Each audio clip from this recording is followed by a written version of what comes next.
Students, what is the next subtopic of this chapter named sound? Those who have new, that is first lecture, don't worry. That is also one of the, we will say, you will understand the thing of sound. Okay. So students, last time we have seen the velocity of sound. Then we have seen too many echo, that concept of echo. Then temperature effect on sound, pressure, effect of pressure on sound, effect of density on sound, and then we have seen some numericals. Okay, and we have seen some properties of sound from this first lecture of the sound. Okay, don't worry, those who have not attended that particular lectures, those students will get definitely those videos. Ma'am or some students will provide you. If you are not getting any videos, subscribe my channel. One link I will send, or some students will send, and then just you can enjoy all the videos, whatever we have done. So students, what's the next question? Write a short note on qualities of sound. Now we have to understand the qualities of sound. Sound की qualities क्या होती है? तो उसमें first quality is what? Pitch. Okay. What is pitch? What do you mean by pitch? Okay. So pitch means what? Sharpness. What is given here? It refers what? Sharpness or shrillness of the sound. अभी आप बोलोगे sir आप ऐसे कैसे बता सकते हो sharpness sound, एक पर्टिकुलर साउंड शार्प है कि श्रील है? तो आप देखो, आपने पियानो बजाया होगा.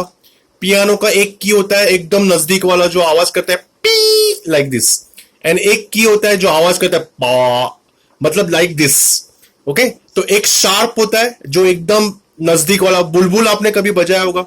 I think so, I don't know this generation play बुलबुल और नॉट. वो ताशा और बुलबुल होता है. तो बुलबुल के नजदीक वाला जहां पे बजाते हो, गिटार, सिंपल एग्जांपल, गिटार बजाने वाले बोल समझ देते, जो अगर हम लोग जहां से अपना हाथ से तार बजाते वहां पे प्रेस करो तो you will feel some sound like peng, मतलब एकदम शार्प आवाज आती है, और दूर रखने के बाद आवाज विल बी लाइक थोड़ा सा स्प्रेड होके आ जाती है. That is called pitch. Pitch means what? Sharpness और श्रीलनेस ऑफ द साउंड. ओके, तो उसमें होता क्या एग्जैक्टली? शार्पनेस और श्रीलनेस आई अंडरस्टूड सर, पर होता क्या है एग्जैक्टली? शार्प साउंड में क्या होता है और श्रिल साउंड में क्या होता है? तो if the frequency of sound increase, the pitch is also increase. We feel sound should be sharper. तो more sharper means what? More will be the frequency. More sharper will be the indicate what? More will be the frequency, or more will be the frequency represent what? More sharper. एक particular आवाज sharp कब कहलाती है? जब उसकी frequency ज्यादा होती है. Okay, now let us continue the next one. Tone और नोट में क्या फर्क होता है? Tone contain single frequency. एक फ्रीक्वेंसी साउंड, जो साउंड एक फ्रीक्वेंसी से बनी होती है उसको बोलते हैं टोन. एंड नोट, आपको जो म्यूजिक क्लासेस जा रहा होगा ना उनको ज्यादा पता होगा नोट और टोन. अभी नोट का एक्चुअली मीनिंग क्या होता है? It contains more than one tones, one or more than one tones. तो नोट का मतलब होता है contains one or more than one tones. जिसमें ज्यादा टोन्स होते हैं उसको नोट कहा जाता है, मतलब ज्यादा frequency, number of frequency will be different. और टोन का मतलब जिसमें सिंगल फ्रीक्वेंसी होती है उसको बोलते हैं tone. Okay, high pitch sound need not be louder. इसका मतलब ये नहीं कि जिसकी फ्रीक्वेंसी ज्यादा हो लाउडर ज्यादा होगा. नहीं students, high pitch and louder need not be same. कुछ लोग बोलेंगे ज्यादा फ्रीक्वेंसी तो शार्पनेस ज्यादा तो फ्रीक्वेंसी ज्यादा, बट इसका मतलब ये नहीं कि साउंड का लाउडनेस ज्यादा. ये याद रखना. ओके, स्टूडेंट्स बोलते हैं जितना आपने समझा चलो ठीक है, समझ में. थोड़ा एग्जांपल देके समझाओ. तो what is the next example? Tones of guitar is sharper than that of base.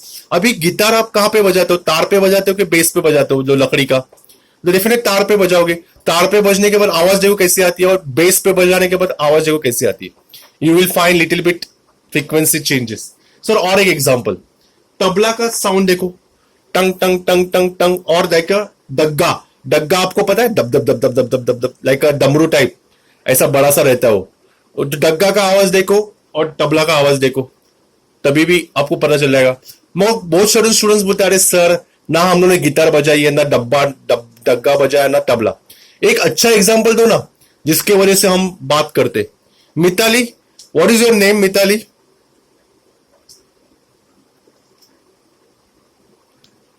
Mitali, what is your name?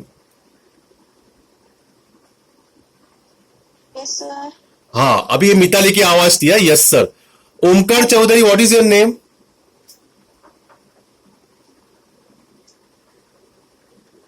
Omkar Chaudhary, what is your name?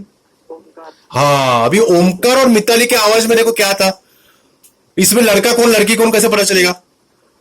अभी मिताली को ना मैंने देखा है ना ओमकार को मैंने देखा है। लड़कों का आवाज भारी आता है। यस यस, उसी को तो पिच कहते हैं, उसी को तो पिच कहते हैं। अभी एग्जांपल एकदम क्लियर हो गया। तो देखो मैंने यहां पे लिखा है female sound is sharper than that of male sound. Yes, very good.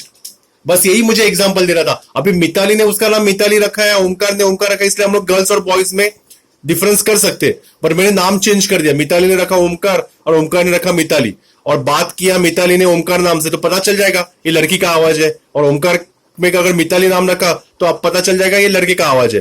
तो दैट इज कॉल्ड पिच। तो लड़कियों का फ्रीक्वेंसी ज्यादा होती है, इसलिए लड़कियां झगड़ालू ज्यादा होती है। अंडरस्टूड?